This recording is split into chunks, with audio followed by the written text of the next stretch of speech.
Hey y'all, it's Megan, and today we are sewing these adorable ruffle pillow covers. They are an envelope style, perfect for beginners with no zippers. There are 3 sizes available on our blog with measurements or printed pattern that I will link down below. You need to cut 1 front piece. You need to cut 1 upper back piece and 1 lower back piece. You also need to cut 3 ruffle pieces. If you want your ruffle to be really full, you could just cut those pieces by the width of fabric. I've gone ahead and pre-pressed my ruffle pieces with wrong sides together in half. And the first step is going to be to sew all your ruffle pieces together with a 1/4 inch seam allowance. So you just have them right sides facing and you sew the short ends together. After you stitch them all together, then you're going to want to press that seam open and then go ahead and refold them with the wrong sides together. And then I like to split my ruffle into quarters. And after I do that, I'm going to run 2 gathering stitches between each quarter point. So I'm going to put one at a 1/4 inch and then one at 5/8 of an inch. And I like to break up the gathering into quarters because this is a very full ruffle, and I find if you try to gather something too wide, then your threads just break and it becomes a mess. So instead, I go ahead and break it up into quarters to make my life easier. And because this is the biggest pillow, the 20 by 20, I went ahead and split each quarter point in half. And I did the same on my pillow. So you can see I have all these clips and I have the ruffle right sides together to the front pillow. And I'm matching all of those points. And I'm going to gather each quarter of the ruffle to a quarter of the pillow, as you can see here. This does take some time, again, because this ruffle is very full, but just take your time matching each point and work your way around.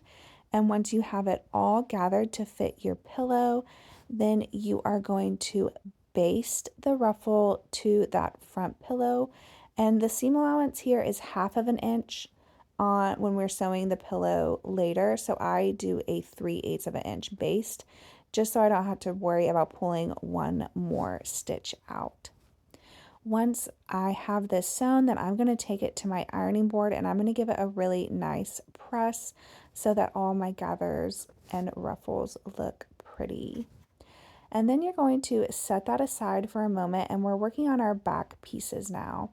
You're going to need to hem the upper back piece, one side of the upper back piece and one side of the lower back piece. You can do this by serging the edge and then pressing a 1/2 of an inch towards the wrong side, or you can do this by pressing a 1/4 inch to the wrong side and then another 1/4 inch. Again, you're going to do this on one side of the upper back piece and one side of the lower back piece. And once you have that hemmed, you're going to lay your front piece out flat and you're going to take your upper back piece and you are going to match those raw edges. That hem piece is facing the center of the pillow, as you can see here.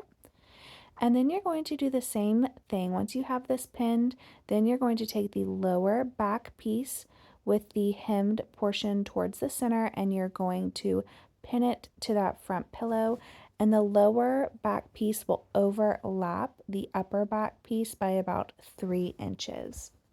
And once these are pinned together, you are going to stitch around the entire pillow with a 1/2 inch seam allowance. And we're almost done. Once you have this sewn, then all you need to do is clip your corners so that they turn nicely. And you can also go ahead and finish the seam with a zigzag or a serger.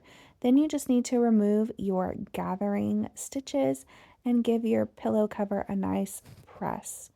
To use this, you just open the back and you will stick the pillow inside of the pillow cover.